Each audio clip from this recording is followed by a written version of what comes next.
Hello, lovely humans, and welcome to my house finally being decorated for Christmas. This is Dapper Dan. I got Dapper Dan when I first moved out on my own because I could not afford a star or angel to put on top of my Christmas tree, and I already had this random parrot. So I named him Dapper Dan, and I gave him a Santa hat, and he has graced the top of my tree ever since, terrifying my roommate who was afraid of birds. Oops. Your girl has been half dead for the last 2 weeks, courtesy of having like the flu from hell. And today is the first day where I'm starting to feel almost like a human being again. Hallelujah! Yes. Hallelujah! Hallelujah! So I thought I would just take you with me on my first workout since, not being half dead from the flu. Let's do this. Say hi, Simba. Simba. His father is getting his breakfast ready, so he does not care about me at all. This is what they live for. The father is getting them breakfast. Attention is rapt. Even the little one is trying to, feign indifference, but I assure you she cares a lot. But first, a weight loss update. Alright, let's see. After a week and a half with the flu, and then finally starting to eat again, where am I? 212.4. Now, before I got sick, the last time I weighed myself, I was pretty up there. I was like 220, 221, had a day of 219, and then I got sick and lost a bunch of weight. And I've been trying to keep it off and keep going since then. Just a quick note from editor Heather. I just wanted to let y'all know that my weight evened out a little closer to the 214, 216 range once I started actually eating regularly again. Just for honesty's sake. Okay, so as for a physique update, I still got plenty of tummy fluff going forward, but it is smaller here than it was before, a little smaller here. Things are starting to go in on the sides more. I still kept the hourglass, which I am grateful for. The girls have shrunk a little, which I'm not complaining because there was too much. But I'm shrinking a little bit. I still have nothing in the way of arm muscles, but you can still see more definition than you could before, which makes me happy. And then this little hump thing on the back of my neck, that is going down a little bit compared to what it used to be. And that's my least favorite thing. So I'm really glad that it's going away. My hands actually are slimmer looking than they used to be, which is weird. So I feel like I'm still kind of getting adjusted to the, new me. My thighs, honestly, I still feel like they're about the same. Thighs are still pretty big, but it's still big, but not shapely in any helpful way. But Squat Life will help with that. And I'm just okay, this is me for now, and I'm still working on it. One shower later. I have spent the last 2 weeks basically just being in this bed, half dead behind me. So today, the first thing I did was, once I was actually up, since I'm already showered, I was like, okay, I'm gonna actually brush my hair and put on some clothes. I'm a little bit more slim, courtesy of, barely eating for the last 2 weeks. So I'll take it, even though it's a sucky diet plan. But I wanted to start the day out by actually getting dressed versus just staying on the couch, because once I get that couch, I never want to move again. I even cleaned the living room. In the interest of full disclosure, I should tell you guys that it is in fact the next day, because your girl was not as well as she was hoping and basically spent the day semi-comatose on the couch. I even passed out in the same freaking outfit, so I woke up today and was like, well, I'm still in my gym clothes, I might as well freaking go. So now, the next day, I will get my workout in. My focus in the gym this day was back and biceps, particularly back, as that is not something I have focused on before, and I want to make sure I am not leaving it out. I started with a warm-up of basically doing rope pull-downs, and then because I'm still trying to eventually get a pull-up in, I decided to practice my hanging for my grip strength for a little while. I absolutely love the assisted dip and pull-up machine. As someone who is not a light person, it really helps to be able to do the same motions of what I'm trying to do, a pull-up, without actually having to use my full body weight, because my tiny little chicken arms, which you can't tell are tiny because there's lots of fat, cannot lift myself and my full body weight. So this is a great way to progress to being able to do pull-ups. To continue to work on biceps, I did a workout known as sevens, which is basically just a partial angle bicep curl. I don't think I'm going to continue these because honestly it makes a lot more sense to just do your full range of motion, as that's a whole lot more functional, but I was kind of just winging it at this point because I was a wee bit tired. Next up, I did some rowing and went a little bit overkill. My back was killing me the next day, but this is definitely one of my favorite back exercises. Followed by some basic back extension, and then I finished up with a whopping 5 minutes on the elliptical because I got pooped. And that was the end of that. Y'all, my first workout since the flu is officially complete. I'm exhausted, I'm sweaty, but I'm really proud of myself for going. I hadn't been to that gym in like 2 months because they were doing construction. And then I got sick. And I'm happy that now I'm at least trying to get back on track. It kind of sucked just to see how exhausted I was. Like, my form for everything was terrible, but I'm honestly just happy that I did it no matter what. And I still stretched at the end, even though I am super freaking tight. But I did it and basically felt kind of dead after. Whew, let's go home.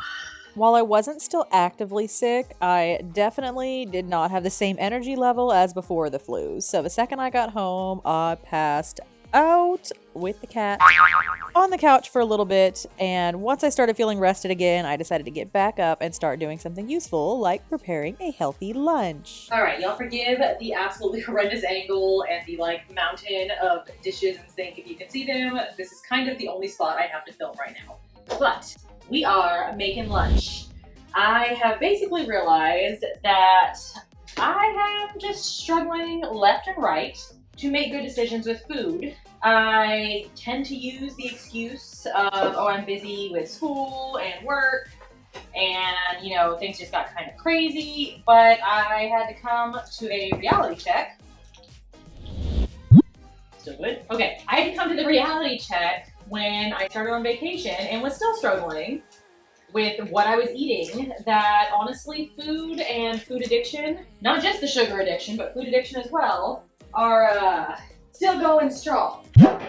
So what I'm trying to do is to just take it one meal at a time, and this meal that I'm making right now is a bison bouillon. I don't know why I can't say that word, but it is what it is. We're trying a new meal today. If it's any good, I'll make sure to include the recipe below. But I've got my bison, I've got my cut up onion, a whole lot of it.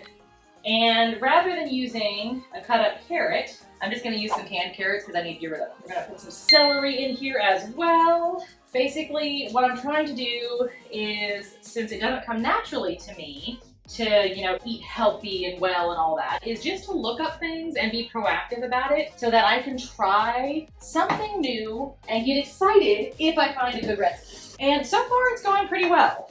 I'm finding I also need to make smaller portions because when I don't, if it's a meal I don't like, then I end up eating it for 8,000 years and that's not so great. But I does not want to open it. But when the recipe is good, it's been kind of exciting actually, finding new things that are worth eating.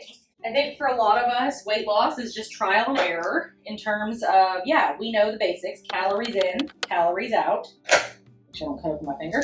But if you don't know what to eat for those calories because you basically spent your entire life eating Jack in the Box and Pizza Hut, it can be a little more challenging. So I'm kind of enjoying figuring it out.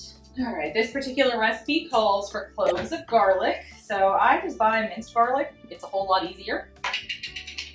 And I usually put in a spoonful or two. And this one calls for 2 tablespoons of tomato paste. I don't believe in using part of a container. We're just gonna use the whole damn can. My overly chill approach with measurements might be the reason that some of these recipes have not turned out great, but I'm still having fun trying. So we got tomato paste. This recipe calls for a full cup of red wine, which seems like a lot, but we'll figure it out. To be fair, I found this recipe on Pinterest, and those are either absolutely phenomenal or dear Lord, where did you keep the pot with this? 1 can of crushed tomatoes,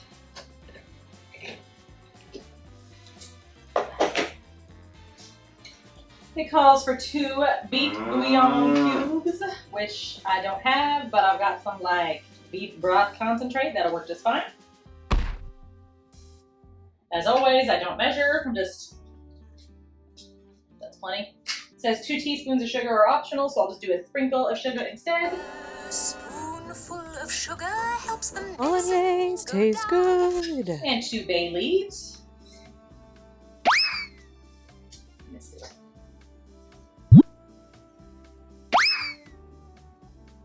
And then a little bit of salt and a little bit of red pepper flakes. Chances are I will probably be adding some more seasoning to this once it's done, because that does not seem like a lot.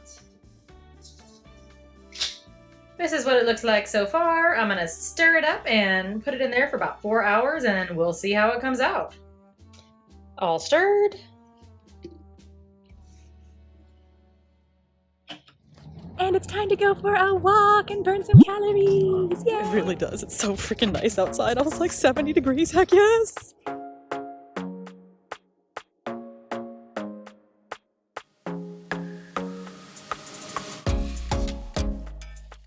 I'm back home from my walk with Kelsey, and honestly, it was really nice just to, get to actually see my friend, just kind of hang out for a bit and to be a little bit more active. And 4 hours later, the bison bolognese was finally done and ready to eat. Ta-da!